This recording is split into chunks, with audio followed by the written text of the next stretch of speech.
اعوذ باللہ من الشیطان الرجیم بسم اللہ الرحمن الرحیم السلام علیکم ورحمۃ اللہ وبرکاتہ۔ دوستوں، امید ہے کہ آپ خیریت سے ہوں گے۔ دوستوں، تکبر ایک ایسا خطرناک عمل ہے کہ بعض اوقات بندے کو کفر تک پہنچا دیتا ہے۔ اس لیے ہر مسلمان کو چاہے کہ وہ تکبر کرنے سے بچے۔ حضرت عبداللہ بن مسعود رضی اللہ تعالی عنہ سے روایت ہے، نبی کریم صلی اللہ تعالی علیہ وسلم نے ارشاد فرمایا، تکبر حق کی مخالفت کرنے اور لوگوں کو حقیر جاننے کا نام ہے۔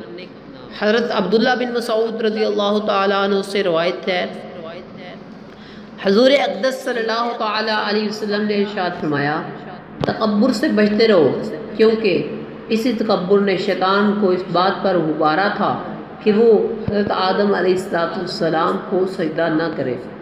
حضرت سلمہ رضی اللہ تعالی عنہ سے روایت ہے، حضور اقدس صلی اللہ علیہ وسلم نے ارشاد فرمایا، آدمی دوسرے لوگوں کے مقابلے میں اپنی ذات کو بلند سمجھتا رہتا ہے، یہاں تک کہ اسے تکبر کرنے والوں میں لکھ دیا جاتا ہے، پھر اسے وہی عذاب پہنچے گا جو تکبر کرنے والوں کو پہنچا۔